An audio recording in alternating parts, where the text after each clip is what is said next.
you Right. can just appreciate that. Yes, of course. If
Thank you very much indeed.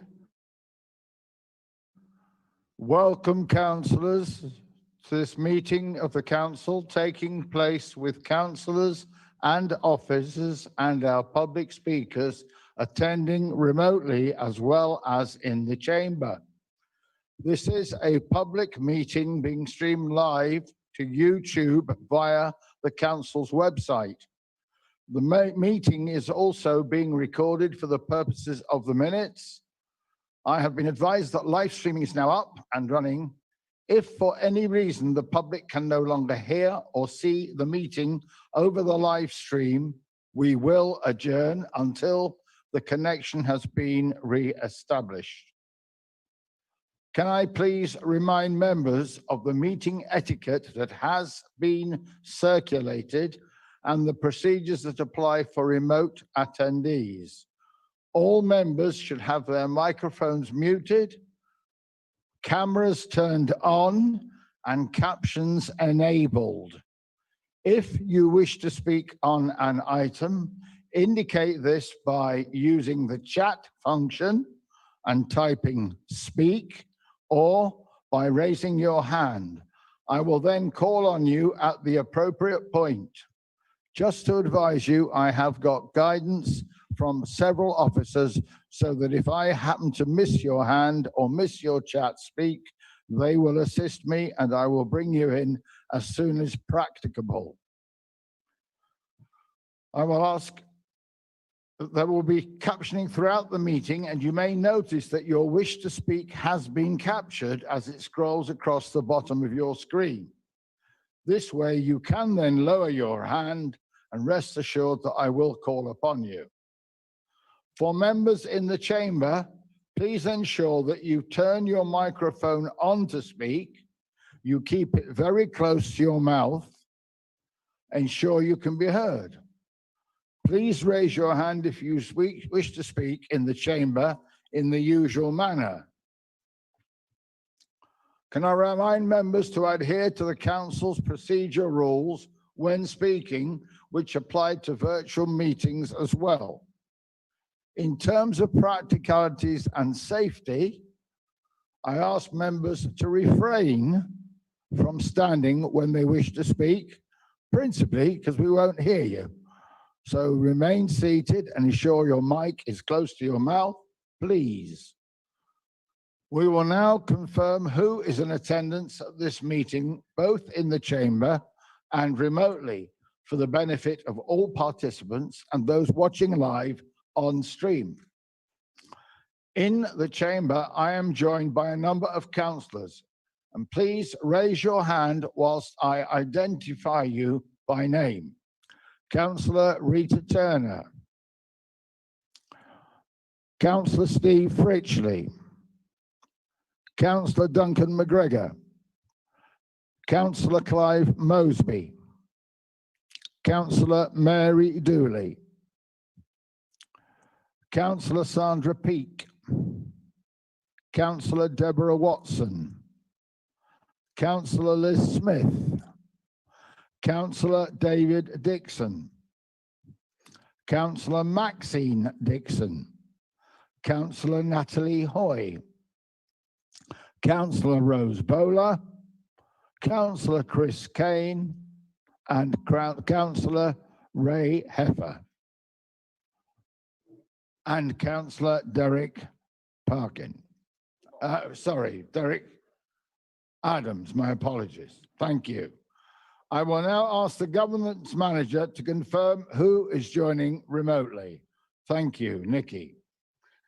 Thank you, Chair. So on the call today, joining us remotely are councillors Jane Bryson, Dexter Bullock, Anne Clark, Nick Clark, Jim Clifton, Tricia Clough, Paul Cooper, David Downs, Andrew Joesbury, Tom Kirkham, Yvonne Parkin, Graham Parkin, Peter Roberts, Janet Tate, Ross Walker, James Watson, and Jen Wilson. Also joining remotely are the Head of Paid Service, Lee Hicken, the Monitoring Officer, Sarah Sternberg, Grant Galway, the Director of Development, Teresa Fletcher, the Section 151 Officer. Myself, I'm facilitating this meeting. Nicola Calver, I'm the Governance Manager. You have members of the governance team supporting this, and Pam Brown is also on the call. Also in the meeting room for members' attention are two public speakers that will be joining us for the start of the meeting. Thank you, Chair. Thank you, Nikki. Thank you very much indeed. I will now therefore turn to the agenda. And the first item on the agenda is apologies for absence. We do have apologies submitted so far from Councillor Alan Bailey. Nikki, do you have any other apologies? I do, Chair. Councillor Tracy Cannon has offered her apologies for this meeting. Thank you very much indeed. I trust that they have now been noted. Right. Do any members have any other apologies? Present? No? Or any members remote have any apologies? No? Thank you very much indeed. We'll move on. Declarations of Chair, interest. apologies. Councillor Ross Walker is indicating his wish to offer an apology. Sorry, Councillor Ross Walker, over to you, please. Thank you. Can I offer Dan Salt's apologies, please? Thank you. Thank you very much indeed. I'm sure that will be noted. Right, I'll move on if I may. Declarations of interest. Members who have interest should have declared them to the governance manager in advance of the meeting. However, I will ask again, can members raise your hand if you have any interest to declare? Thank you. Item 3 on the agenda is Chair's announcements, and at this stage I have no particular announcement I wish to make. And so I'm going to move on to agenda item 4, which is the minutes of the last meeting. And within your paperwork, that's at pages 7 to 18. Right? I would like to move that these be accepted as a true record. Could I ask please for a seconder? It's been seconded by the leader, Councillor Steve Fritchley. We are now going Councillor Ross to... Walker wishes to speak, Chair. Pardon? Councillor Ross Walker is indicating his wish to speak on the minutes, Yes, Chair. Councillor Ross Walker, please. Thank you, Chair. I've got an amendment on page 13, please. Could you tell us which page and which item, please? Page 13, halfway down the page, Councillor Ross Walker spoke of his support for the motion and hoped council would carry it. I didn't. I asked the council would not amend it as usual. So which wording would you like altering? So would you just like to repeat for the benefit of those making a written record, just slowly, Councillor Ross Walker? Thank you. Yeah. The wording which is stated, it says, and hoped council would carry it. I actually said, I hope council would not amend the motion as usual. Okay. The relevant officer will check the records and make the amendment if appropriate. Okay, Councillor Walker? Thank you. Thank you. Right. So we will now proceed on this item to a vote by polling for those attending remotely. So I will now pass over to Nikki, who will run the polling vote. Nikki. Thank you, Chair. I'm just going to issue a vote to you, currently members, to approve the minutes of the council meeting held on the 22nd of July as a correct record, including the amendment offered now by Councillor Ross Walker. So members, if you could vote either for, against, or abstain.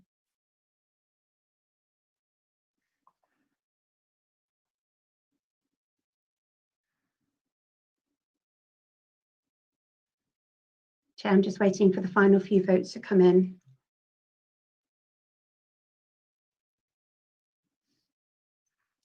Whilst we're waiting for those votes to come in the chamber, could those in voting for the approval of the minutes please raise their hand?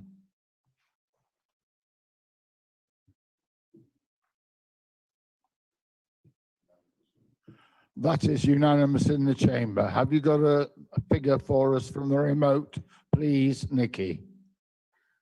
I do, Chair. I'm sharing it with you now. That's 15 votes for and 1 abstention. Thank And you combined very with the much chair vote indeed. will be carried.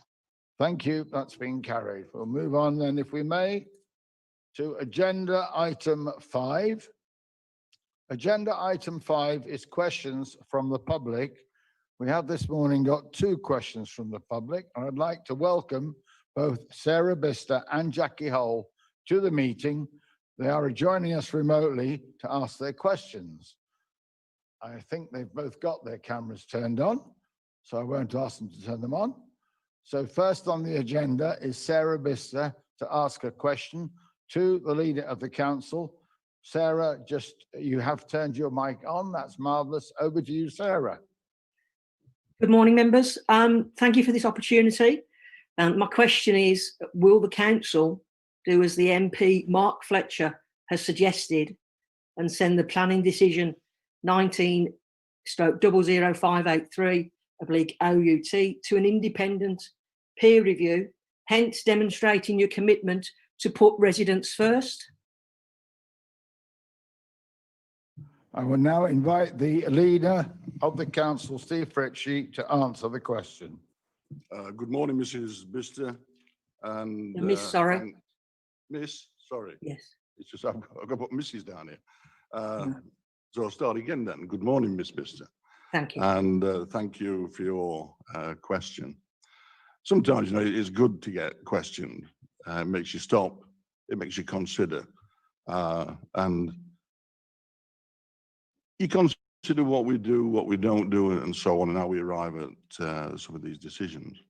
And the question or the advice that you referred to from Mark Fletcher, I think he said that, you know, from his untrained eye, I think he could see what people were talking about. So, you know, my initial thoughts was, you know, is there any harm in this? And you know, because next question is going to be regarding the sale of the land. And these two things go hand in hand. So I contemplated. I thought, well, I'll seek advice. So I asked our solicitor to the council, you know, probably the best way looking at this. But before I did that, I thought, you know, what do we have to do? We have to build 272 houses a year, not build them physically, but ensure that they get built. We have to maintain a 5-year plan, housing supply, plan for the future in an ever-changing world. What we want to do is make sure that everyone has a roof over their head, satisfy the need of a growing population, and give people well-designed, spacious, well-built houses. And the solicitor to the council has said this. The planning application was determined by the council's planning committee in a fully transparent and accountable manner. The full reasons for approval of the application were also included on the planning decision notice and were made out on proper planning grounds.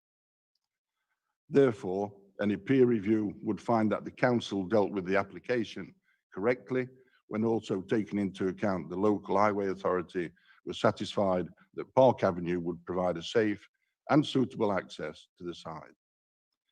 It is a matter of settled case law that alternative options do not need to be considered by an applicant or the local planning authority in these circumstances. I know the planning decision is not liked by some of the local residents, but this does not mean that the decision is wrong in planning terms. All planning decisions must be based on the material planning considerations. This often brings the planning system into conflict with local communities and their wishes. However, planning decisions are and must be based on government guidance, as I've just said, and planning law, and this inevitably leads to some cases where the decision is not what the local community wants. The council cannot seek an independent peer review every time this situation arises. A review, as suggested, would not affect the planning permission which has been given, irrespective of what is found by a review, and I wouldn't expect that there would be anything adverse, the planning permission stands. So obviously the comments made by Mark Fletcher need to be looked at. He actually says he's not. He looked at it with his untrained eye. And so I'm sorry, Ms. Bister, I won't be agreeing to the comments made by Mark Fletcher. Well, if you're confident of the planning, Excuse me, Ms. Bister, sorry. you only have the right to ask a supplementary question, not to enter into a debate.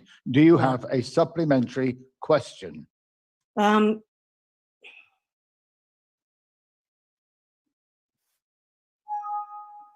take that as a no. No, let me have two instincts, because I couldn't base a supplementary question until I've considered what has been said.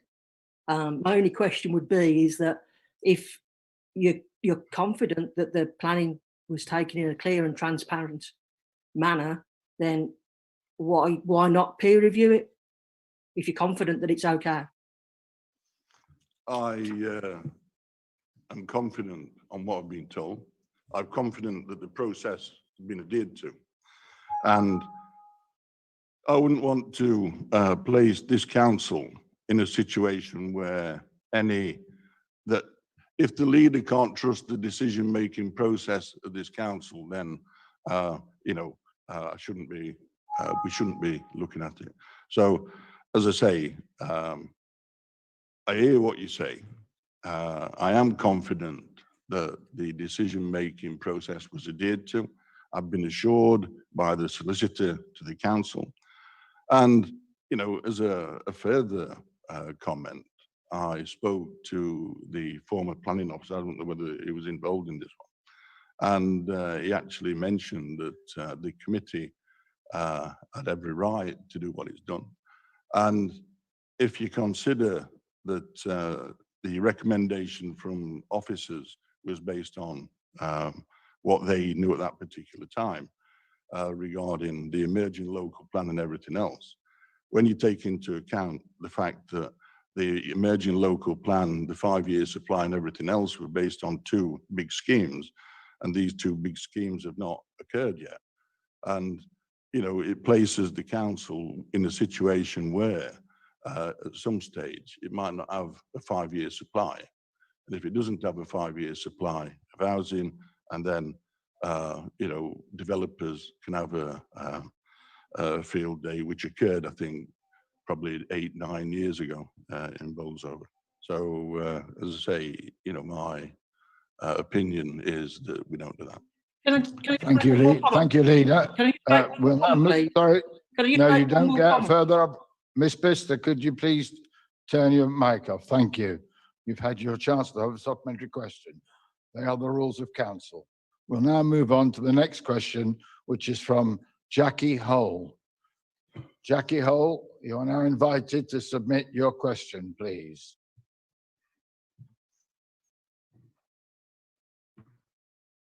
Jackie Hole, you'll need to turn your microphone on. Okay, is that okay? Yes, thank you. Can you hear me? Good morning. Yes. My name is Jackie Hole. I'm a resident of Park Avenue. And my question is again to the leader of the council, Councillor Fritchley. And I'd like to ask, in regards to the sale of the asset of community value, ACV/20/01, which was listed on the 9th of July this year at the east end of Park Avenue, Glatwell.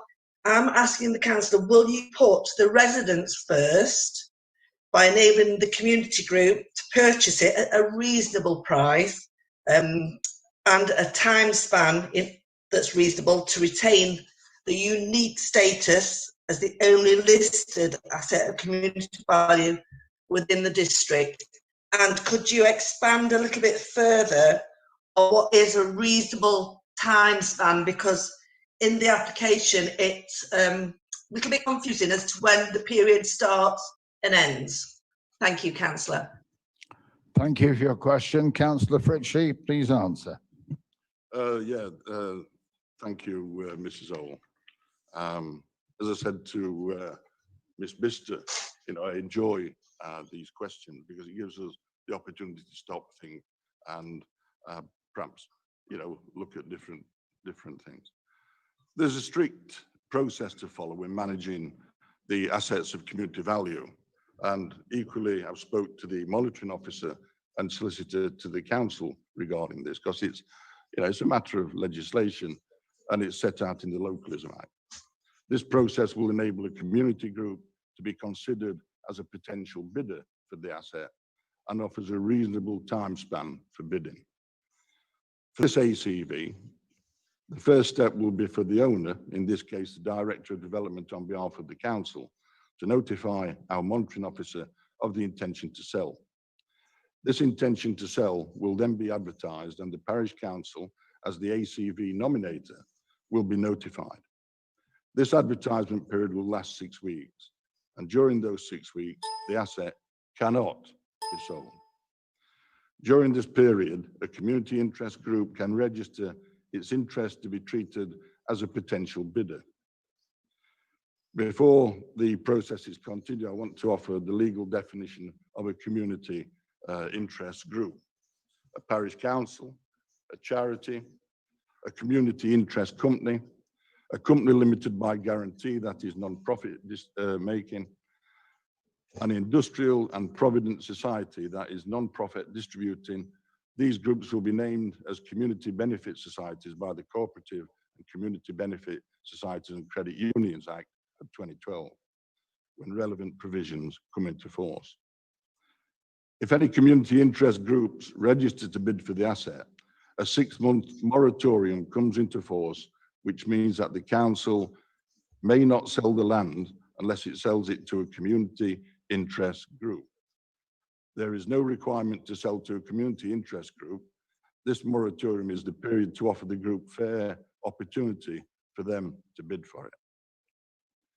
If it is not sold to a community interest group during the moratorium period, then the asset can be sold to any bidder within the following 12-month period. If the council do not sell the whole during the whole 18-month period, that's the 6-month moratorium plus 12 months after, then the 18-month process restarts until the asset of community value listing expires. And I think that lasts for 5 years.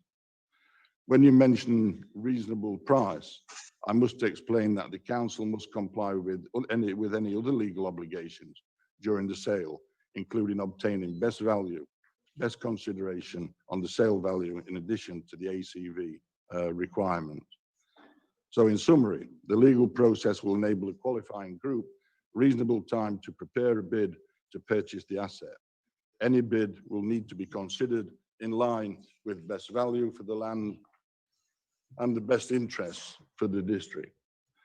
As you will be aware, I'm sure, ACV listings, I mentioned 5 years within the legislation. So it is not within my power to promise that this status is retained beyond this time span, or to suppress a sale in order to keep it listed.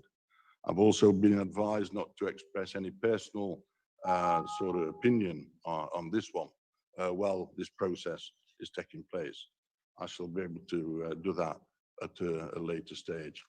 I hope that clears some of the things that you asked for, Mrs. Hall. Thank you very much indeed, Councillor Steve Fritsch, Leader of the Council. Jackie, you do have the right to ask one supplementary question. Over to you. Thank you. Can I just come back and ask, so is the value more important financially than what the value is to the health and well-being of the residents that rely on this piece of land? Leader, would Thank you like you. to answer that question? Thank you. As I've just said, I can't express a personal opinion at this stage. At some time in the future, I will be able to, but it's got to take its due process. Thank you very much indeed. That concludes questions from the members of the public. We will now move on to item 6, which is questions from members. I can confirm that we have 2 questions submitted under Procedure Rule 9. Firstly, we will take the question from Councillor Peter Roberts to the leader of the council.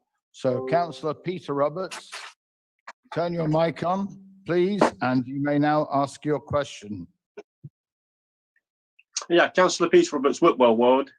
Is our council under threat of becoming a unitary authority? And if so, what does it mean for staff and council as a whole? The reason I asked was I thought it was an infringement of democracy. I think there's a lot of this going on. It's going to be centralised.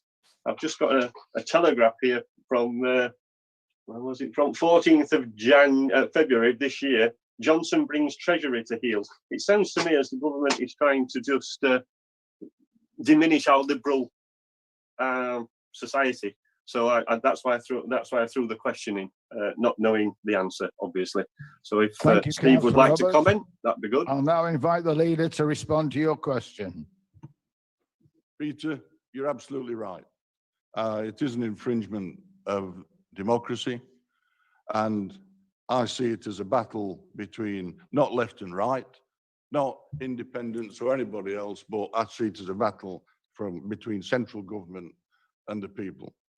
You may not like councils, some people may not like Labour councils, Tory councils or what have you, but at the end of the day, at least they've got that right not to like them, and if there's no democracy or there's no local accountability, then that right's gone. You talk about the will we become a unitary authority? If under what's being leaked about this white paper is we'll just no longer exist. So, you know, it's not we'll be unitary, we just won't exist.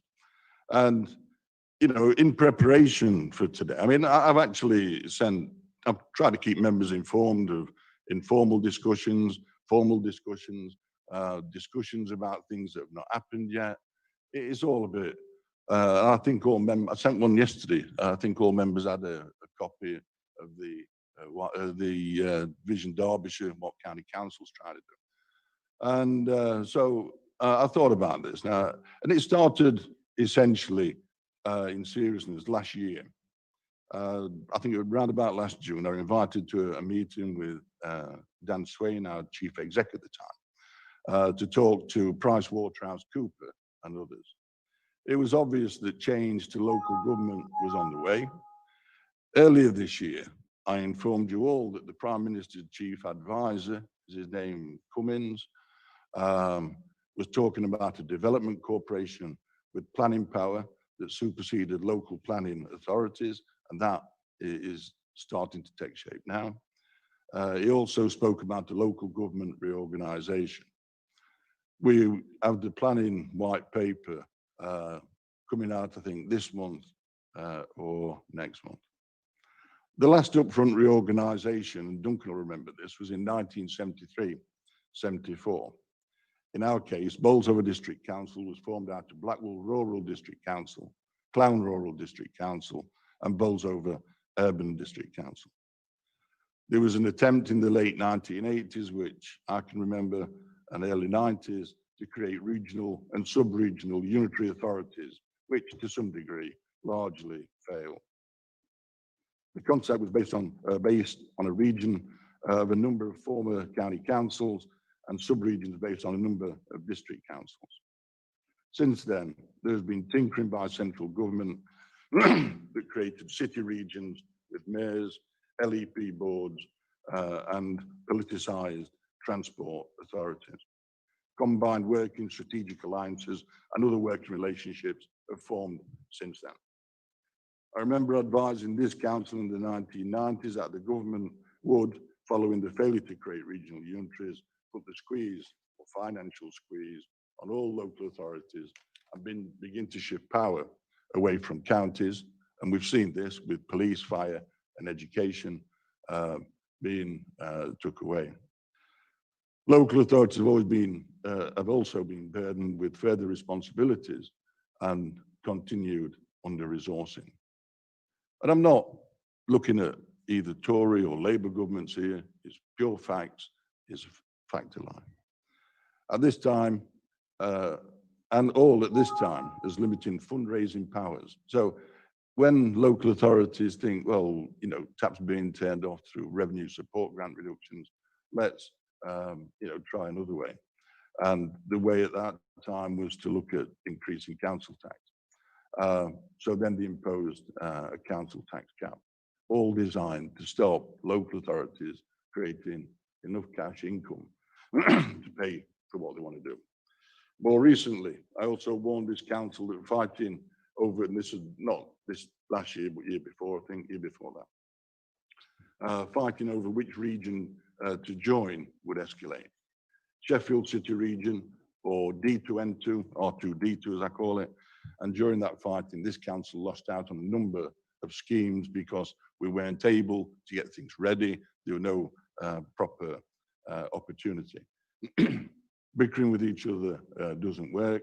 It only serves to distract and alienate.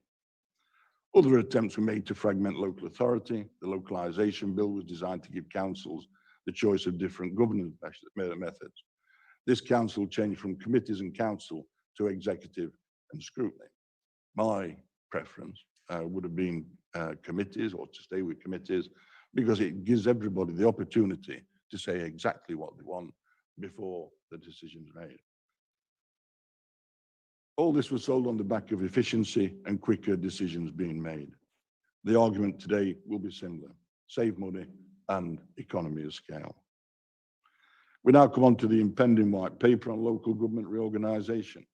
We've already got the planning one, but see them both as being related. The planning one is straightforward: stop local determination. Local government reorganisation white paper just extends the theme: remove local democracy as we know it. So this is, what you're saying, Peter. Some of you may well think it's a good thing, government using new and available technology, and you may be right.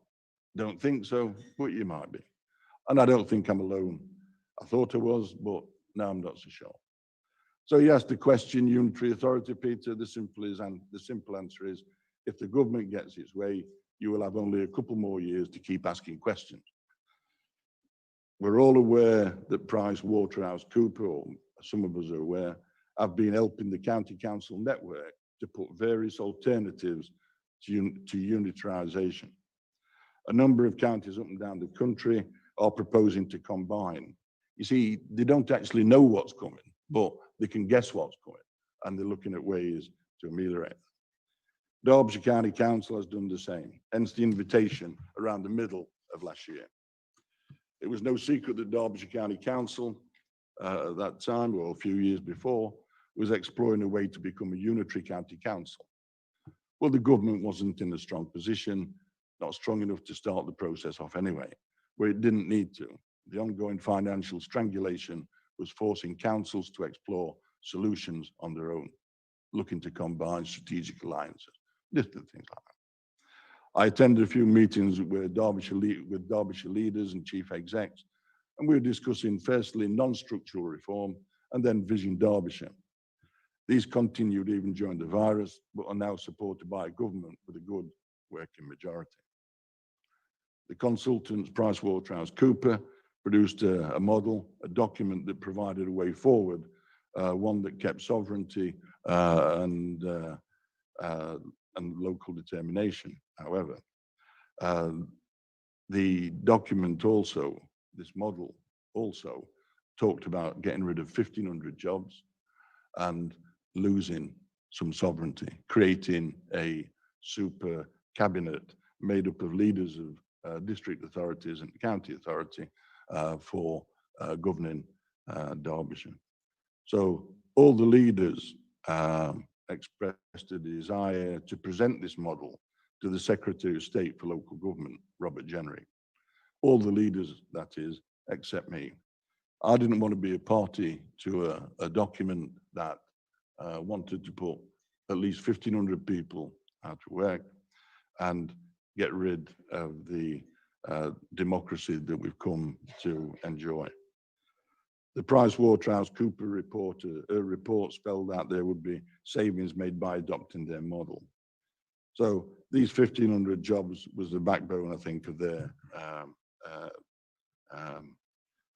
sort of economy of scale. Through a series of meetings with unions and leaders, I explained why I could not support the model in its then guise. The leader of Derbyshire County Council recognised the imperative to get all local authority councils in Derbyshire to sign up to the PricewaterhouseCoopers model, as he knew that without unanimous support, the government were unlikely to entertain listening to the proposal. In an attempt to get me to sign up the model, the leader of Derbyshire County Council came to see me, and I think Emma Alexander, she's the head of paid services. The result of that meeting, and following a series of correspondence, was that changes were made, which enabled me to agree to sign up to exploring the concept of Vision Derbyshire without signing up to a model. I wanted to keep everybody on board. I didn't want to alienate leaders throughout Derbyshire, because I wanted to look beyond Vision Derbyshire. And in addition, I ensured a mechanism was inserted to ensure all councils had the ability to implement any changes for the benefit of their authority at a local level. In other words, we are not obliged to adopt Vision Derbyshire, but we have the ability to influence and shape its direction.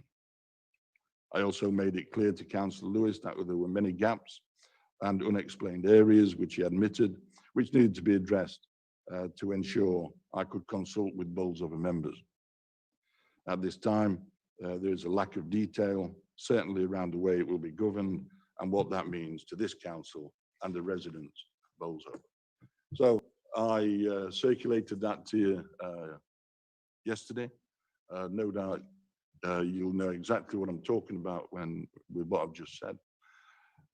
I think we need to fight it. It might not even happen, you know. This white paper might not even come for it. And, you know, what that means is that a lot of people have spent a lot of time and a lot of energy putting together a report that it might not even, well, it probably not go anywhere.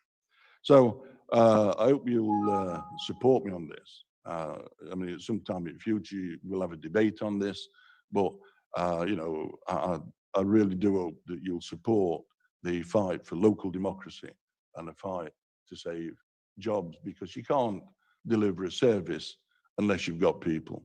And if you've got people are being paid, you'll spend it in your local shops and so on. So that's maintaining the economy. You can go on forever. And, you know, just as a final shot, Chairman and Peter, if the government are serious on this, I don't think we need to be bickering with each other, you know, between districts and county. I think if we do need to reform local government, I'm not saying we don't, then I think we should all sit down together. We should look at a proper structure that's not going to throw jobs away, is going to maintain good services and last for another 50 years, because this one's been in place nearly 50 years. So I do hope you support. I hope that's answered your question, Peter, and obviously there'll be more to come. Thank you, Chairman. Thank you very much indeed, Leader. Councillor Roberts, you do have the right to ask a supplementary question if you feel that's necessary. Do you wish to ask a supplementary question? No, that's quite adequate. Thank you very much. Thank you very much indeed. We'll move on then to the second question, and that's the question from Councillor James Watson, again directed to the Leader of the Council, Councillor Steve Fritchley. Councillor James Watson, making sure your mic is turned on. Over to you. Thank you, Councillor Monroe. James Watson, I represent Pinkston on Bolsover District Council. My question is, I'll shorten it because of the time constraints. The last council meeting, Councillor Fritchley said he had no executive power, but was exactly the same as every other councillor. Subsequent to this, a form has been circulated which seemingly requires Councillor Fritchley's approval for training course costs. Has Councillor Fritchley ever approved or refused payment for costs relating to training and events that councillors attend? Thank you. I'll now invite Councillor Fritchley to respond to your question. The quick answer is, I think no and yes, or yes and no, depending which way round you want to look at it. I mean, this is enshrined within the Constitution, so I'll just read out relevant parts, Councillor Watson, relating to this. And the monitoring officer, and I always run these things by monitoring officer to make sure I've got it right. I'm not aware that I have refused any such request. I would decline to approve if I thought such a request was unreasonable, but I regard member training as vitally important. I want to encourage, not discourage, member training. This is a decision about members' training. It would be inappropriate for an officer to make this decision in respect of what a member can attend. This is not me, so this is Constitution. The only alternative is that I make the decision. We have a cross-party member development working group which has put in place a strategy, arrangements for surveys of members' needs and arrangements for ad hoc training, which are reported annually to council. The work of this group is the backbone of member training and its organisation. There is a set budget, so all financial controls are in place and cannot be overridden. I would dispute that this is an operational decision of the kind I meant in my previous statement. It is not a decision about how the council operates or delivers its services. The amount spent on external training for members so far this year, I've been told, is £810. But also, and as I said earlier, you know, you get a question and you start to look more closely at what we do, and sometimes, you know, things that we decided some many years ago just carry on and they don't get looked at.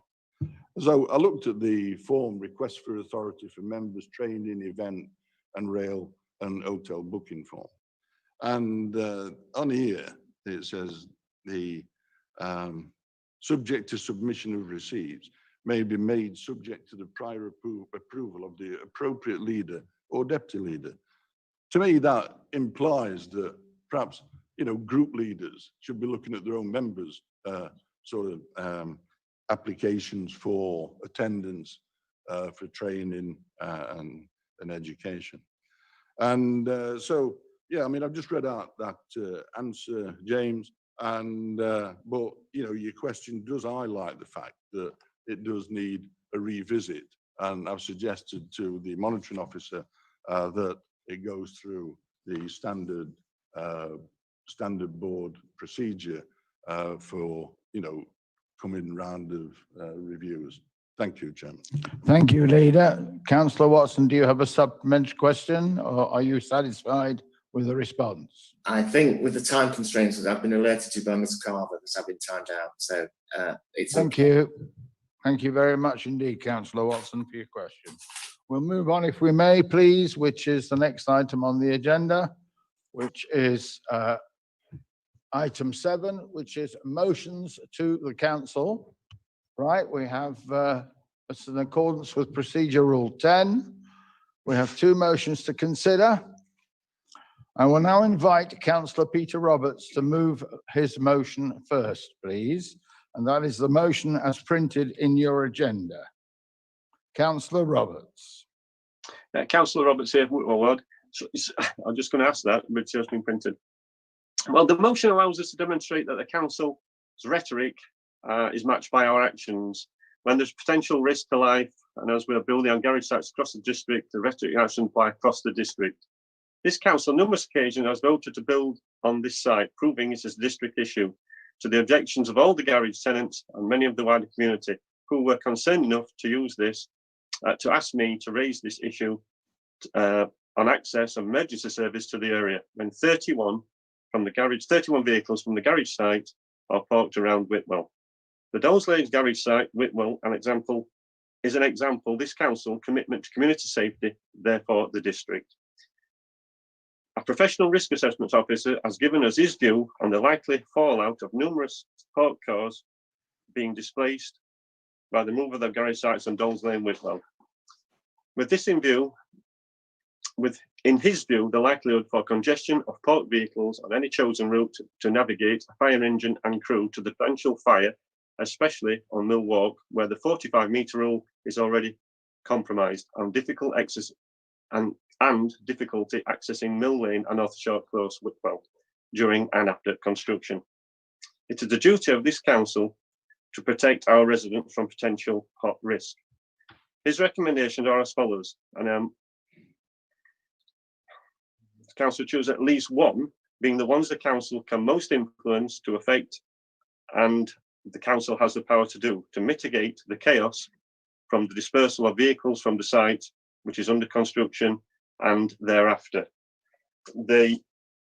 Reading back to it, the temporary permit, while the site is under construction, so only residents of the area can park and therefore reduce the level of potential congestion on Mill Lane and Arthur Short Close. That's more a district thing, so I'm not sure whether we can influence that, but hey ho. Parking space along length of Mill Lane from the point after Mill Walk, permitting permanent on all available land either side of the road. Number 3, driveways allowed at the rear of the Short Close and Mill Walk, permanent to access a new road on the development site, and obviously do nothing and hope the emergencies can get to a potential risk thereafter. I know some of these have already been looked at. I know some councillors objected to it because they thought it wasn't county-wide, and because I've already asked questions, then perhaps I shouldn't have put the motion forward. Since I've asked the questions, answers have been forthcoming. Now, what I want to know is from this council, first of all, whether anybody will support it, and secondly, I'm really after points 2 and 3. Point 4, do nothing, an open emergency service, that is not, I would think, a recommendation that this council should follow. That's the motion. If anybody would like to second it, I'll be pleased.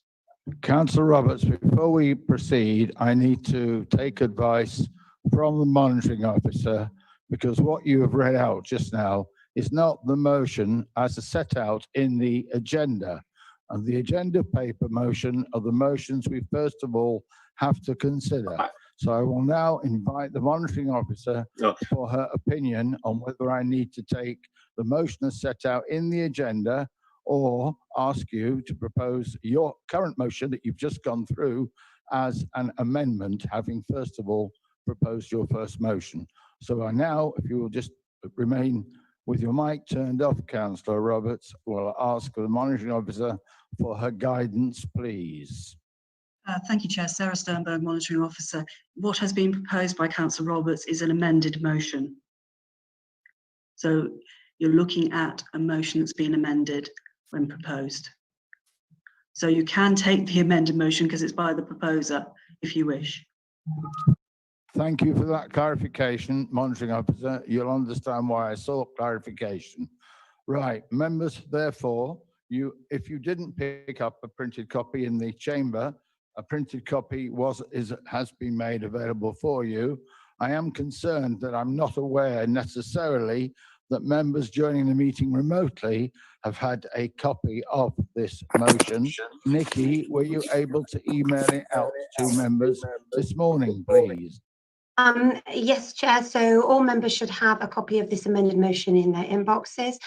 Chair, with your consent, I can share my screen and members can view it remotely, projected across all the screens if you'd like. Okay, before I ask you to do that, first of all, in that case, I will ask if there is a seconder to the motion as proposed, now the amended motion as proposed by Councillor Roberts. First of all, is there please a seconder? Is there a seconder, first of all, in the chamber? Is there a seconder from anybody joining the meeting remotely? Yes, I can see a seconder in the form of Councillor Ross Walker. Right. Councillor Roberts, having put the motion, do you wish to reserve your right to reply at the end? Or do you wish to add further at this stage? No, I'll probably reply at the end. Thank you very much. Thank you. All right. As seconder to the motion, Councillor Walker, do you wish to contribute before I open it up to general debate? Not at this moment in time. Thank you. Thank you. Right. It's now open to debate. You've heard the motion. You've heard what's being proposed. Would anybody... Yes, Councillor Sandra Peake, who is the portfolio holder for housing. Sandra Peake. Thank you, Chair. Thank you, Councillor Roberts, for bringing this to our attention. I was a bit concerned when I read your email. So I asked Ian Barber, who is Head of Property Services, to get in touch with Paul Smith to discuss his recommendations because I was concerned. So we did that. And Paul Smith, who is the fire officer, safety officer, said that it raised no concerns that would warrant any further action from Derbyshire Fire Service. And we understand that he had visited the site with yourself and confirmed this during the visit. But in the spirit of cooperation, we have offered to undertake additional actions which will make the site and surrounding properties safer, such as using chains at key points to secure the site boundary fence to afford the quick and easy access for the fire service, and arranging for a fire appliance to visit site during construction to give surrounding residents that surety and comfort. And also, in addition, the fire officer has offered to undertake site visits with yourself, Councillor Roberts, to all the properties to ensure they have working fire alarms and a current fire safety evacuation plan. So I'm hoping that will ease some of your concerns when you pass that on. Thank you.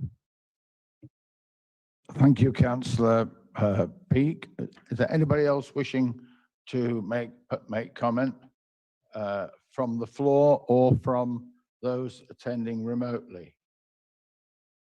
I would just like, and therefore, as there's nobody's indicated, just as the other member for Whitwell Ward, just to make the observation that along Mill Lane, which is one of the roads that Councillor Roberts suggests could be unregulated in respect of parking, it is important that the integrity of the footway is maintained throughout this period of construction, because many of the residents on Mill Lane, which are principally council bungalow properties, are users of mobility scooters, and it is essential that there is no blocking of the pavement by unnecessary parking on the pathway.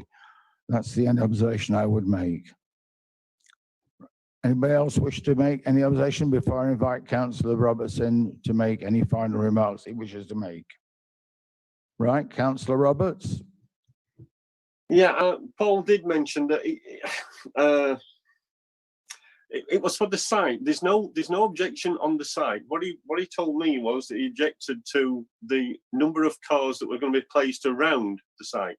At one point, he did stress that if vehicles were in the way, they simply ram them out of the way and then prosecute you for doing so.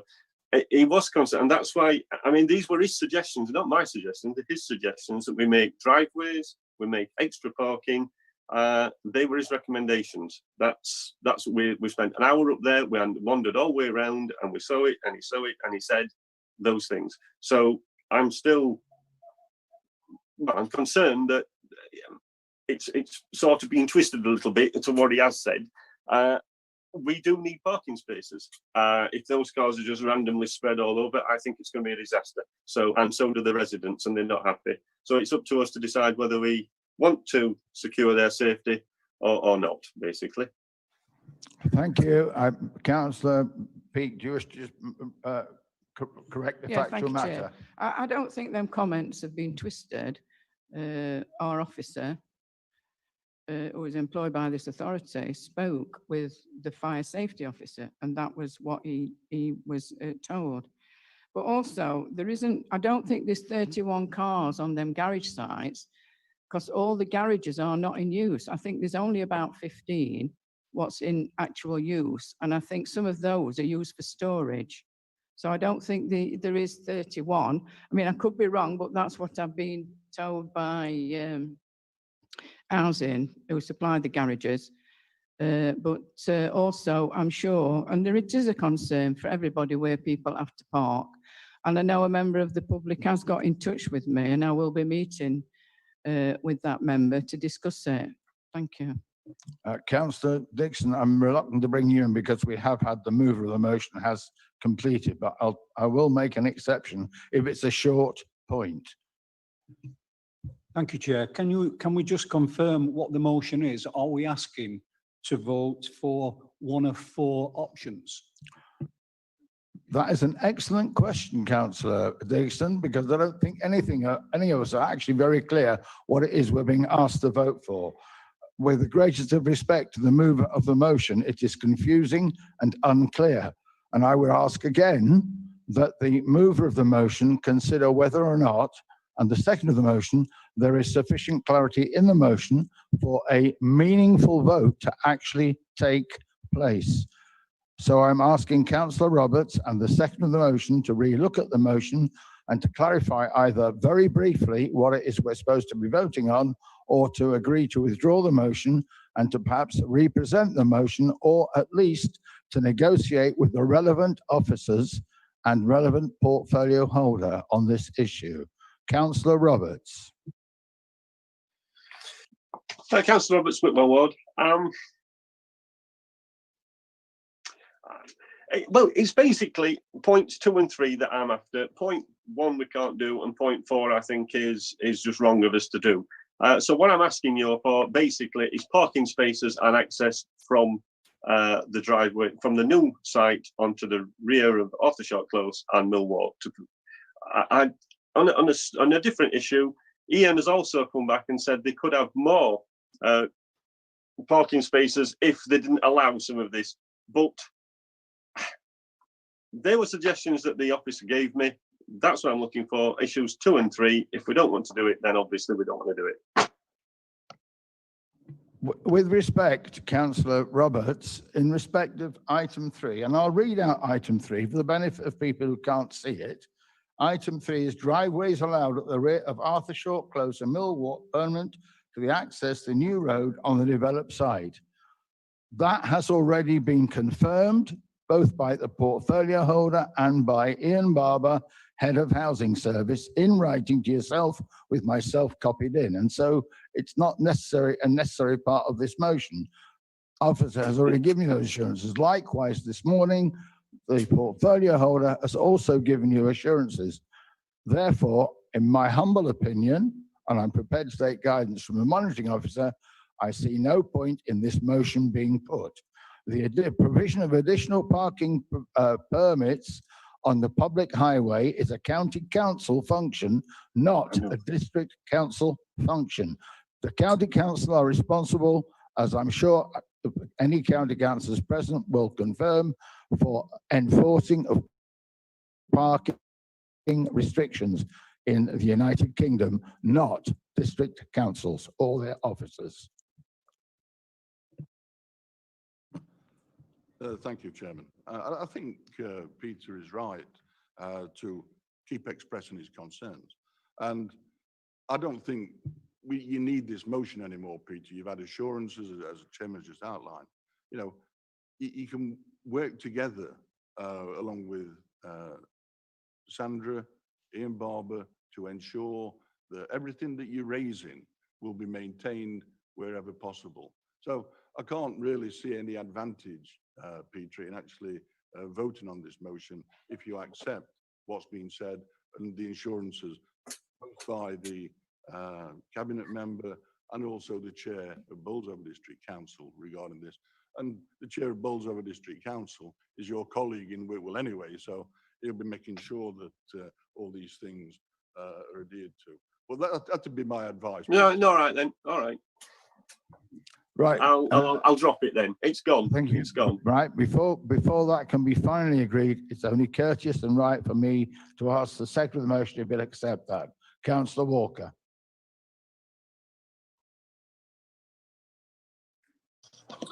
Thank you, Chair. I'd like just to address a few points. We seem to have been discarding, or there's some confusion about advice from the fire service about access to the site.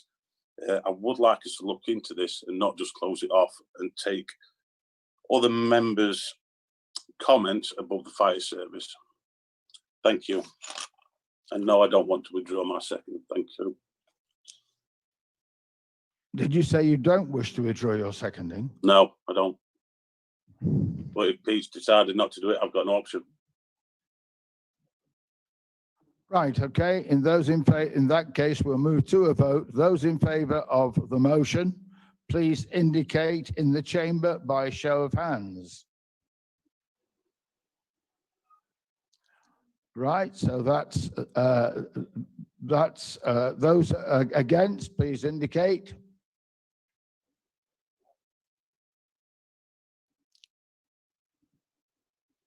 That's everybody. That's unanimous in the chamber against. Right, Nikki, could you now carry out the necessary poll? Those voting for, against or abstaining, joining us remotely, please. Thank you, Chair. So the remote poll is underway and I will advise when the members have finished the voting. So just a few seconds, members, if you wish to cast your vote. And that would conclude that. And I'll share the results on your screen. And Chair, from the remote vote, you have 3 votes for, 11 against, with 1 abstention. Combined with the chamber vote, that means that the motion has fallen. Thank you, Nikki. So the motion is defeated. However, I've been asked by the leader to reassure both myself as a local member and Councillor Roberts as a local member that we will be working very closely with the portfolio holder and the housing manager to ensure that in respect of emergency vehicle access, etc., and any parking issues, that every step is taken to mitigate whatever chaos he believes will ensue. I will now move on, if I may, to motion 7B, which is from Councillor James Watson. Motion 7B, Councillor Watson, would you like to put your motion, please? Thank you, Councillor Munro. My name is James Watson and I represent the people of Pinxton on Bolsover District Council. My motion is all about what seems to be happening now, or not what seems to be happening now. It's about hybrid meetings and whether they should continue or not, and whether in light of the advice given to council by the monitoring officer and solicitor to the council, whether indeed they should have even started, but that's another thing. So on respect to the advice that's given by the monitoring officer and solicitor to the council, which she has kindly circulated to me, in that advice is a clear indication about that hybrid meetings should not continue. There is various legal opinion about the lawfulness of such meetings, and also the risks associated with such meetings. And so what I want to develop in this debate, and I do hope that people, for instance, who are in the chamber contribute to this debate to tell us why they feel it's reasonably necessary for them to be there. I do hope that you will contribute and tell us exactly why you think you have to be in the chamber at this moment in time and cannot dial in and attend council meetings remotely. And I do hope that people do contribute on this basis, as well as people who are dialing in remotely. Because to me, I can't see why it is reasonably necessary for people to attend physically in meetings. It's been put to me, for instance, which I don't particularly give too much credence to, that it's because people claim travel expenses. But what I wonder is the risks associated with people who do attend meetings physically. And this seems to be across all committees. So for instance, in the Growth Scrutiny Committee just recently held, 4 members, 4 councillors were sort of squeezed into a committee room. 3 of them portfolio holders and 1 a vice chair of a committee. 2 appeared to be within touching distance on camera, but I'm sure that they were the requisite 2 meters apart.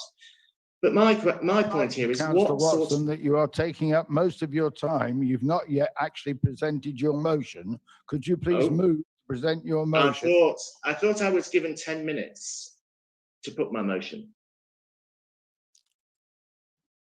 Is that not the case? I'm watching the clock extremely closely. That is correct. It's 10 minutes for Councillor Watson to put his motion. And how many minutes have I had, monitoring officer? It's been monitored closely. Yes, it is. Councillor Walker, you've had 2 minutes and 37 seconds. 2 minutes and 37 seconds. Yes, do carry on, Councillor Walker. Thank you.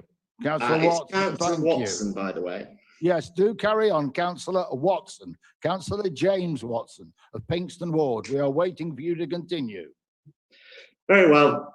So, with respect to that, what example is being set by councillors who seems to want to attend meetings physically, particularly that this is given against advice where the meeting might be unlawful, and the monitoring officer has recommended that all attendance at meetings be attended remotely. What sort of respect is that showing to the monitoring officer when the monitoring officer recommends that, but councillors attend physical meetings? So my motion is that the council resolves from the conclusion of this meeting that councillors do not attend any further physical or hybrid meetings at Bolsover District Council premises, but instead for all councillors to attend all meetings virtually until a day that all councillors can attend a physical meeting of council at Bolsover District Council premises. And then all that costs that are being incurred there in the council chamber with perspex screens will no longer be required. Thank you. Does the original motion receive a seconder, first of all? Yes, it's been seconded by Councillor Ross Walker. Councillor, I believe we have Councillor Duncan McGregor, Deputy Leader, has requested to speak. Councillor Duncan McGregor. Thank you, Chair. Councillor McGregor, representing Ilmpton Ward. I'm certainly amazed. I was confused with the previous motion that was put forward by another member. This one's also just about the same bracket. I'm got confused with this one, and I'll explain why. I have been given advice by the monitoring officer on this matter, and I'm aware of the government's guidance for local authorities. This has been taken into account in the way we are running meetings. Our way of running meetings is also in line with the way that Parliament and Government's Cabinet is currently operating, in person but socially distanced, etc. Virtual meetings make it harder for everyone to engage in the democratic process. Broadband is not always good throughout the district, and some members have difficulty with the technology. Others feel that virtual meetings discourage their participation in the debate. Against this background, I do not feel it is right for this council to give a blanket resolution for all meetings to be virtual meetings until May 2021, when the provisions for virtual meetings end. Chair, I was surprised on the second there of that, because he chairs Clown Parish Council. They actually rent this room here for parish council meetings for Clown Parish Council. And I believe that it is also Zoom and hybrid. I've wanted to move an amendment on this, which I will, because this is a democratic process. We're trying to involve everybody in being able to do what they want to do. If I was a member who wished to come here, I don't think you have to explain to Councillor Watson what it is that you decide to do. It's him that's put this in front of you. He might decide he wishes to sit back and Zoom, that's fine. My resolution, my amendment, Chair, because there's only 2 actual meetings, as I can recollect, where members actually would not be able to come if they wanted to come, and that would be full council like today, and certainly on the scrutiny budget meeting where every member can attend. There may also be another one in regarding council tax when we levy council tax. But I'm not against people wanting to zoom in, because members will have their own reasons and different reasons why they cannot or cannot attend a meeting in this particular chamber. Any member who did wish to attend a meeting, it would have to be taken on a first come, first service basis, simply because we cannot get everybody in. The classic example today, in fact, where the officer asked about who was in attendance, and the chair has identified everybody that's in this particular room in there. I had a meeting with health and safety to ensure that my amendment, I think, should be supported, because it's with their support and recommendations that we're all sitting in here today. You've seen the necessary equipment on the table across there.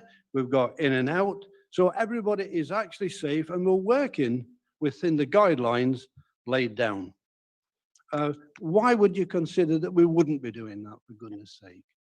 So I'm trying to get everybody involved in the democratic process of being able to have a debate and listen in a comfortable way that they feel as individuals there. So my amendment is that the members can choose to Zoom or to go hybrid. Thank you, Chair.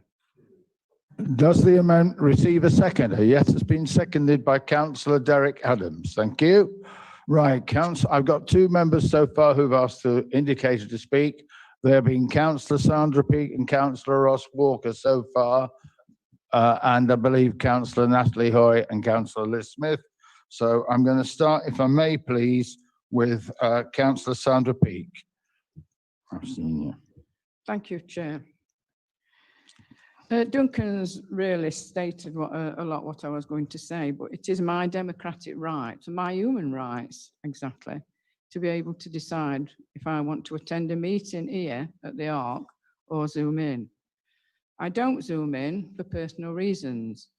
And if Councillor Watson wishes to give me a ring, I'll explain that to him, why I attend the Ark for meetings. Thank you. Thank you, Councillor Peake. Councillor Ross Walker. Thank you, Chair. I'd like to thank Duncan for his lengthy explanation. I'd also like to remind him that the District Council is nothing to do with the Parish Council. They shouldn't be brought into a district meeting. So if I could just express that again, thank you.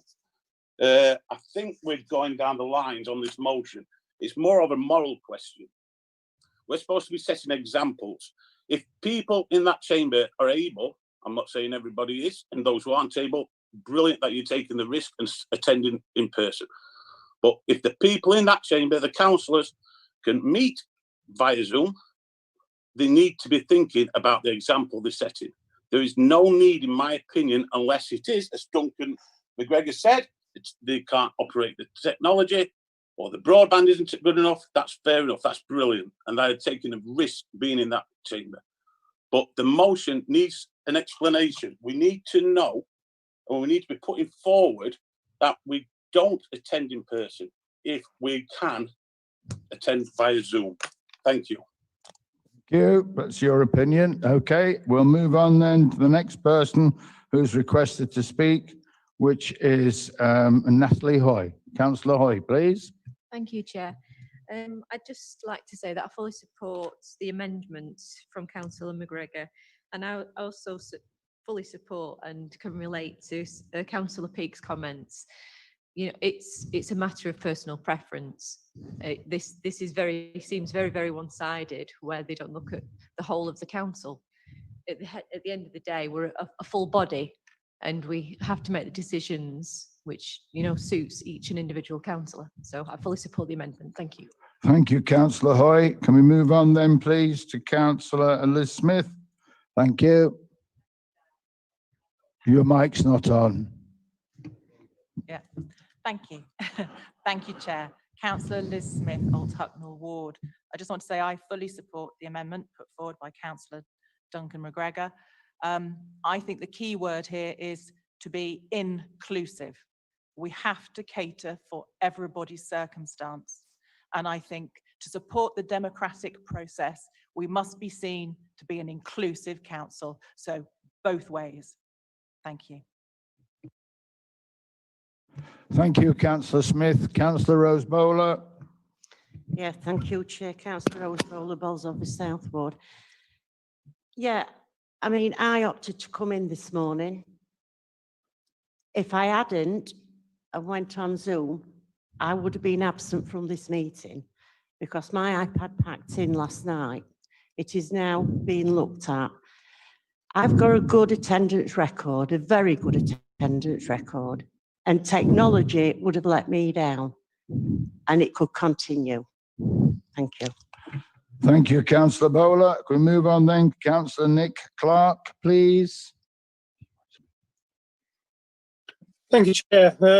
Yeah, I'd like to say make a few comments regarding the motion and my own opinions. I feel that nobody should be compelled to or pressured to attend meetings at council premises when technology is available to participate from home or elsewhere. Since working from home became accepted practice at the start of the COVID-19 pandemic, mileage claims have been substantially reduced. I'm led to believe to the tune of 67,000, and the reduction of the carbon footprint by 100 tonnes is an additional bonus. We are now entering a second wave of infections as hospital admissions have risen by 570% since the low point of August 21st.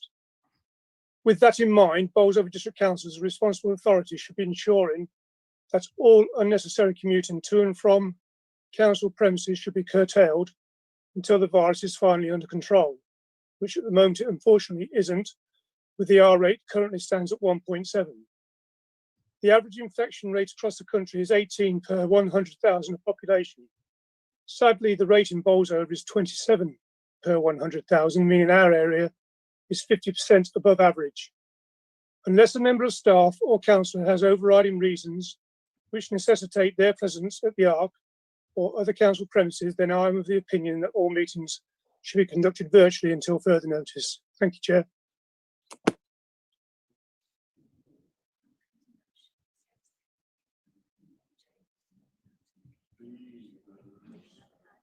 Chair. Just a second, please. I'm just consulting with an officer. Thank you.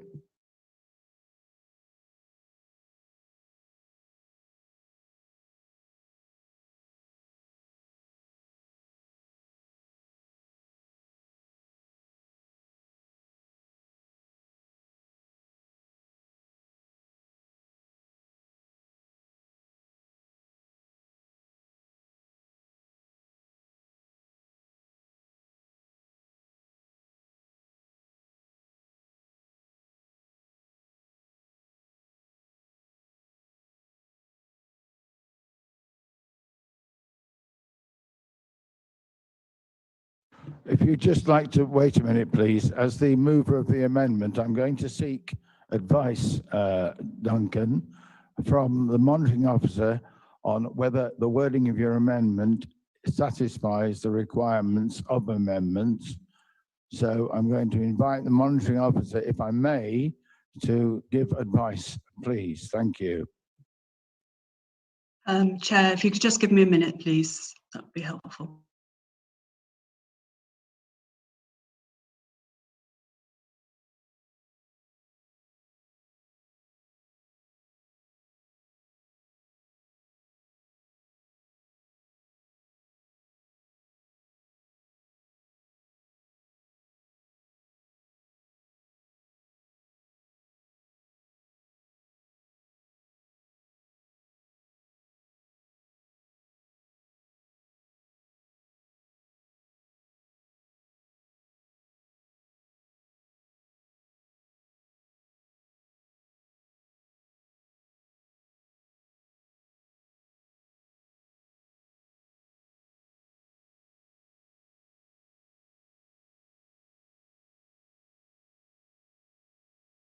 Oops. Thank you, Chair. Having consulted the Constitution and colleagues, I do think that the wording of the amendment negates the original motion. This is because the original motion says that councillors do not attend any further physical or hybrid meetings at Bolsover District Council premises. So it actually mentions hybrid meetings. So yes, I do agree that it negates the original motion.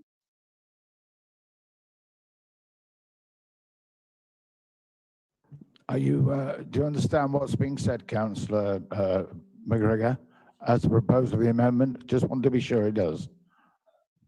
Yes, I will take the advice as to what has been presented to us, but I would ask for a recorded vote. Our chair, now you need 3 members to be able to agree with that, and I would like to, at this stage, to move that this is a recorded vote because it's straight for and against then, isn't it? Thank you.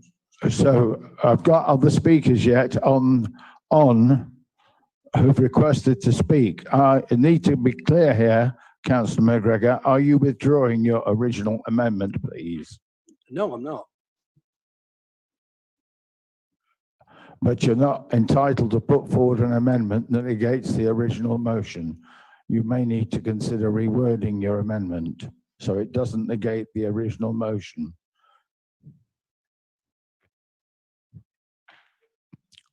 Would you like a few minutes to consider that, Councillor McGregor? I'm more than happy to give you those few minutes. People who've requested to speak at the moment, I've got Councillor Natalie Hoy, Councillor Derek Adams, and Councillor Ross Walker. I would ask you your forbearance to allow Councillor McGregor just to have a few minutes just to gather his thoughts.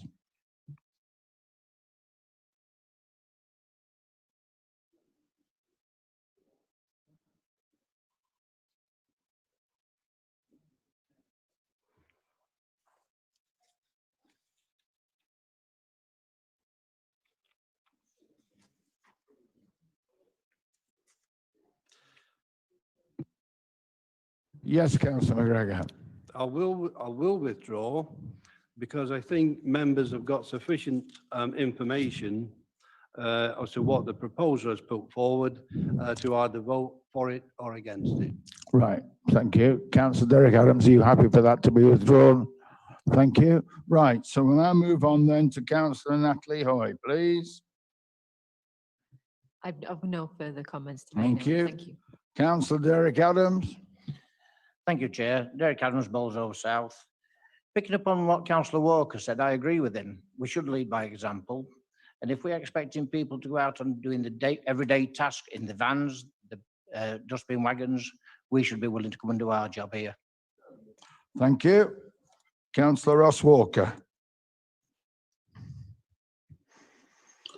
Thank you, Chair. It's basically a comment. I'd like to thank Councillor Nick Clark for his contribution to this debate. Absolutely fantastic. I think it's one of the best speeches I've heard. Totally unbiased, totally thoughtful. Thank you so much. But I would encourage other councillors to do the same. Thank you. Thank you. And finally, is there no one else requested to speak? Would you like to wind up the debate, Councillor Watson? Thank you, Councillor Munro. James Watson, Kingston Ward. Thanks for all those that have contributed to this debate. That's been really good. But I can't get away from the impression that those who are physically attending at the council chamber are really putting their own interests in front of everyone else's. And that, I think, is really quite disappointing. Because by attending there, they're not only risking the health and well-being of the staff, by attending a centralised point and then going back to the wards, they're at risk of transmission. And also, they haven't fully, I don't think, taken cognizance of the legal advice, which is that if at some future date, all these decisions are deemed unlawful, then all that attendance and all that risk that they've taken on because they want to attend a physical meeting in Bolsover is for naught. So I ask them again to look again at their consciences and say, what risk are we undertaking here? Why do we need to come into a physical chamber when we can do this job remotely? I do hope that they will consider that and rethink that, and therefore vote for the motion that's put. Thank you. Thank you, Councillor Watson. Right, we'll now conduct a vote by a show of hands for those remotely and for those in the... Oh, I'm so sorry, Councillor. Councillor McGregor has asked for a recorded vote. Can I ask for 3 members, either in the chamber or remotely, to support the call for a recorded vote? I can see 6 hands all up. Therefore, we will have a recorded vote. Nikki, can I ask you please to, will you conduct the recorded vote for those not in the chamber first? And I will then conduct the recorded vote and ask Karen, as the officer present, to make a note of the result within the chamber. So Nikki, over to you for a recorded vote for those voting remotely. Thank you. Chair, with your permission, would you be happy for me to conduct the whole recorded vote so that I may ask members in alphabetical order? Yes, I'm more than happy. It saves me a job. Thank you. Over to you, Nikki. Thank you, Chair. We'll now conduct a recorded vote on the motion as put and published on the agenda. We're asking members to vote for, against, or abstain. At the time when I read out your name, if you could turn on your microphone and clearly say the words for, against, or abstain. Councillor Derek Adams. Against. Councillor Rose Bowler. Against. Councillor Jane Bryson. Against. Councillor Dexter Bullock. Against. Councillor Anne Clark. For. Councillor Nick Clark. For. Councillor Jim Clifton. Against. Councillor Tricia Clough. For. Councillor Paul Cooper.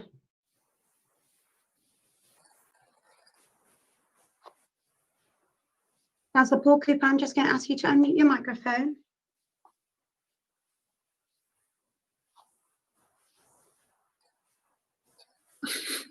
Against. Councillor David Dixon.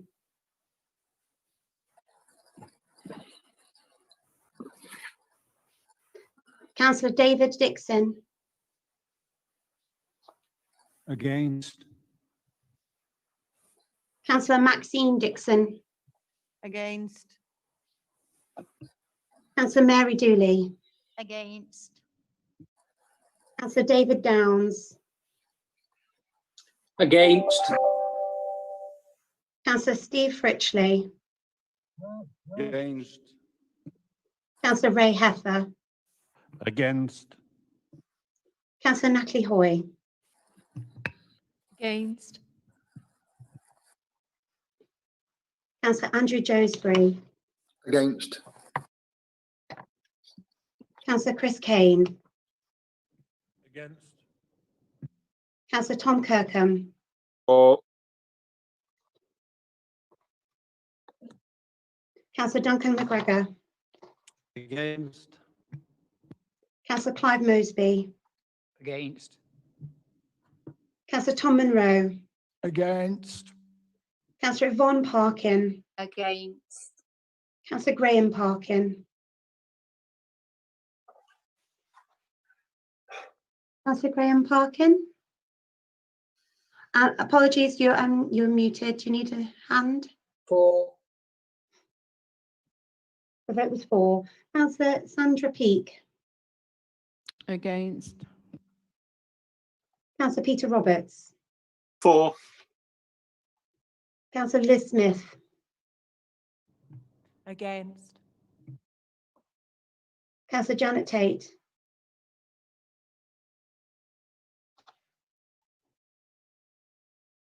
Councillor Janet Tate. For. Councillor Rita Turner. Against? Councillor Ross Walker, For. Councillor Deborah Watson, Against? Councillor James Watson, For. Councillor Jen Wilson,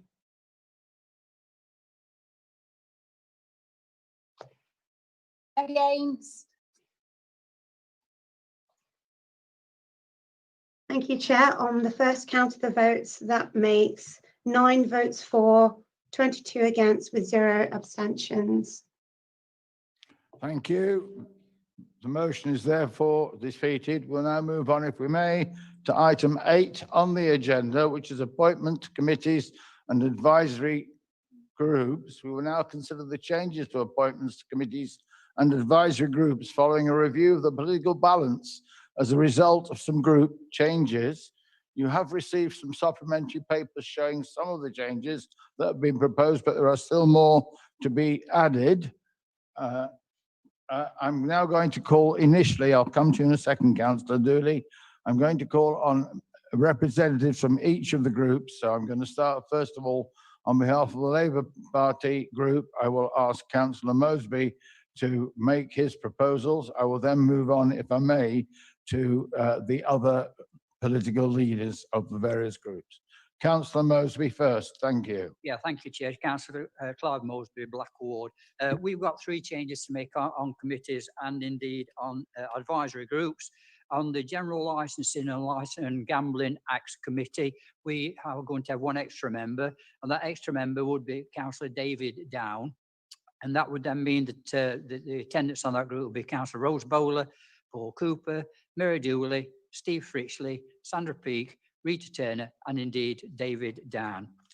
On the advisory groups, we've got 2 alterations in there. We've got to lose 1 off each. So the Plesley Park and Vale Conservation Area Working Group, Councillor Chris Kane will come off. So the members on there will be Councillor Kirkham and Councillor Munro. And the third and final one is the Tenant Participation Review and Development Group. Again, we have to lose 1 there, and that loss would be Councillor Jen Wilson, who comes off, and that leaves us with Councillor Rose Bowler and Councillor Sandra Peake. Thank you, Chair. That completes the Labour group nominations and removals. Thank you very much. I now call upon Councillor Deborah Watson to advise us on their proposals. Thank you. Thank you, Chair. Councillor Deborah Watson, leader of the Independent Group. Following the extra seats that we've been allocated, we would like to nominate Councillor Liz Smith to the Tenant Participation Group and also Councillor Liz Smith to the Local Plan Steering Group and also Councillor Ray Heffer to the Plesley Vale Advisory Group. As well as that, though, we would also, following democratic discussions within our group, we'd like to just make a change. Councillor Ray Heffer would like to be removed from Planning Committee, and we would like to invite Councillor Graham Parkin to take that place on the Planning Committee because we know that he's very keen to stay on Planning Committee. Thank you, Chair. Can I just check with the monitoring officer that last proposal is acceptable, please? Yes, Chair, that's fine. Thank you very much. Right, I'll now call upon, if I may, the next person to call upon is Councillor Ross Walker. Thank you, Chair. General Licensing and Gambling Acts Committee, we're going to remove Alan Bailey from that one, please. Safety Committee requires a nomination. We're going to nominate Alan Bailey for that one. Union Employee Consultation Committee, I'd like to nominate myself for that. And New Bolsover Joint Committee, we'd like to nominate Alan Bailey. Thank you. Thank you very much indeed for that. Councillor David Dixon. We sit, as it says in Appendix 2 now, with all our nominations have been put in. Thank you very much indeed, Councillor Dixon. Councillor Dooley, you did indicate you wanted to speak, yes? I did, Chair, but I did try and get your attention, but couldn't. It's on the questions and the times of the questions. With respect to the Chair and respect to the leader, we spent 35 minutes on the questions to this council. Wouldn't it be made a priority that the questions are answered by letter, same as we used to do years ago, and that saves time in this council. It's just an observation, Chair. Responds by letter. Thank you for your observations. No, your comment, Councillor Dooley, if you don't mind, your comments are noted. I will enter into discussions with the various people who have been asked to answer questions today and seek advice. This is no disrespect to the leader. I thought your answers was viable and needed. So, but thank you for that, Chair. Right. So we've had all those nominations made. I will now just ask for 1 seconder for all. Excuse me, Chair. Thank you, Councillor Heffer. We now need to vote on this. Excuse me, Chair. Who's that? Councillor Ross Walker, yes. Could I ask the monitoring officer on growth scrutiny committee? We're appointed 2 people. We've only got 1 representation on there. Do we need to nominate another one for that one, please? Have you currently got a nomination, or does that need to come to the next full council meeting? No, I've got a nomination. You have got a nomination? Yes. Who is your nomination? Me. Right. And can you just repeat again which committee that's for? Because you seem to lose that in your wording. Sorry. Sorry. Growth scrutiny committee. Did you get that? Growth scrutiny committee. Yeah. Thank you.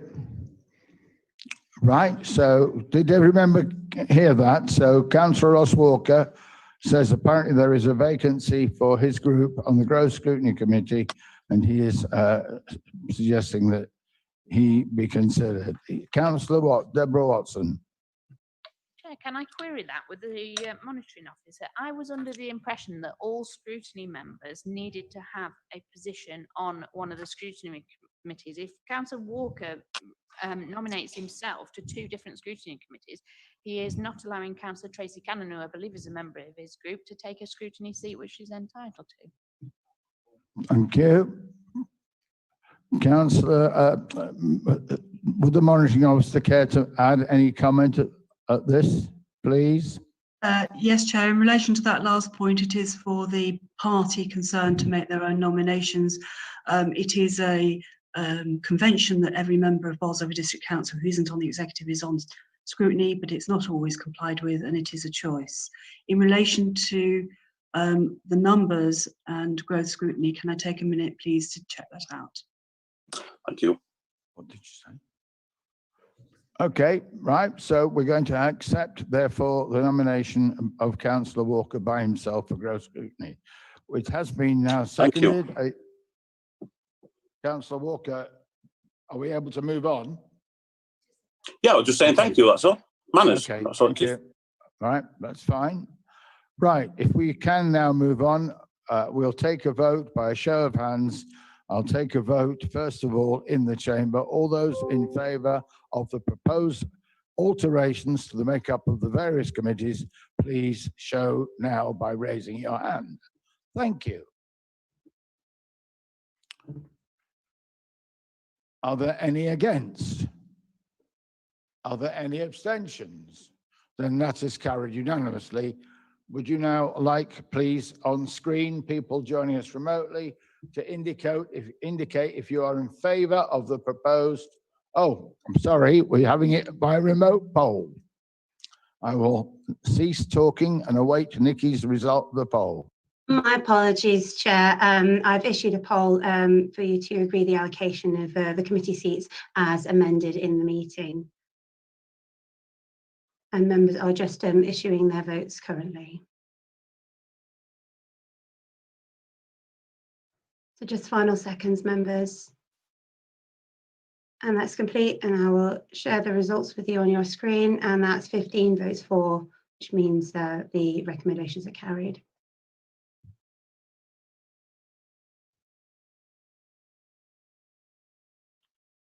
Thank you, members in the chamber, if you would. Right, item 9, just for your information. Right, this item has been withdrawn from consideration today.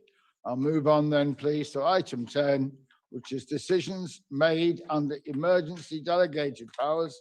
And I'd like, please, to invite Lee Hickin, Head of Paid Service, to present the report. Thank you, Lee.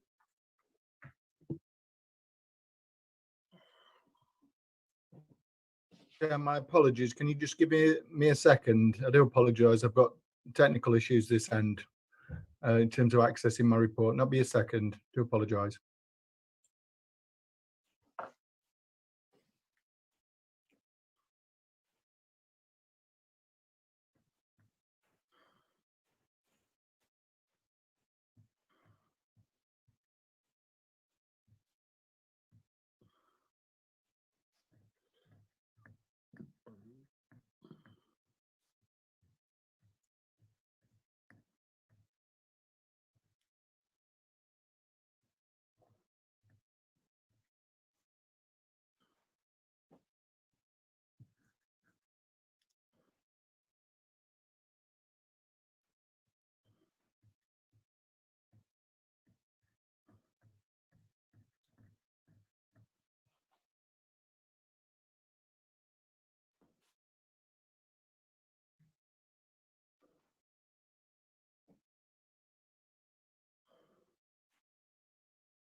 Lee, Karen advises me she's able to present the report because she's got access to it. Are you happy for that to happen? Okay, I have no response from Lee. Presumably he's lost contact with us. I'm now going to ask Karen to present the report. Karen, over to you. Thank you. This should be quite a brief report. So this is to inform Council of any decisions that have been made under the delegated powers to act in an emergency.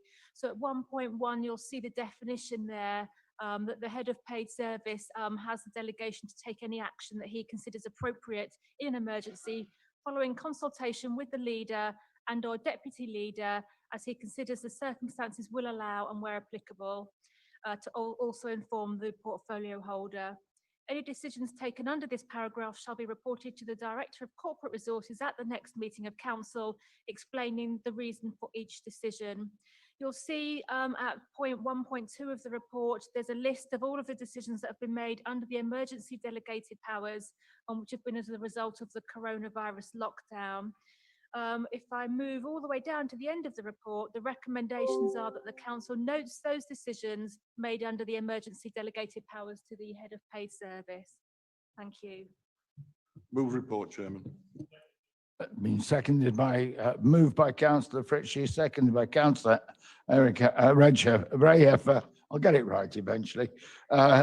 Right. Are there, before I go any further, are there any questions to the report? No. Okay. Nikki, are you planning on doing this by poll or are we doing it by show of hands? Chair, I can do this by poll if you would like me to. Yes, if you do it by poll for those voting remotely, and I'll do it in the chamber while you're getting on with that by show of hand. All those in favour of the report, please show. That's okay. That's all right. That's fine. Still got to ask. There's no one against, no abstentions. It's unanimous in here. Okay. Thank you, Chair. Just waiting for the final members to cast their vote. Just a few more seconds, members.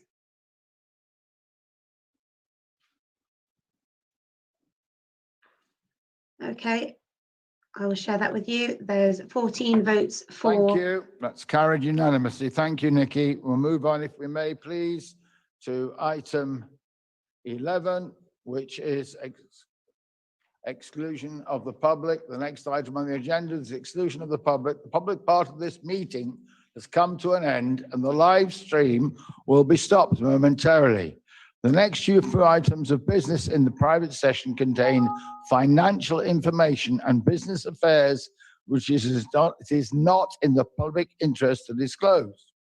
Before we have the vote on the exclusion of the public, I'd like to say goodbye to the public and to thank the public for watching our meeting online.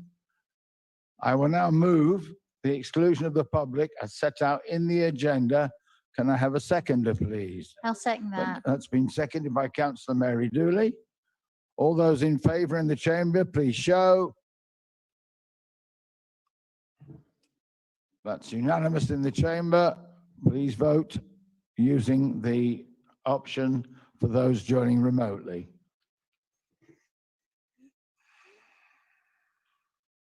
Just a few more seconds, members, for you to respond to the poll.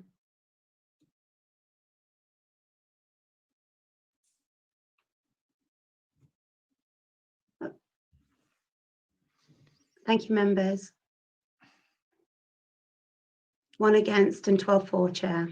No Thank you. So abstentions. that's carried with one against. Thank you. I now will ask you, Nikki, can you confirm that the live streaming has been turned off?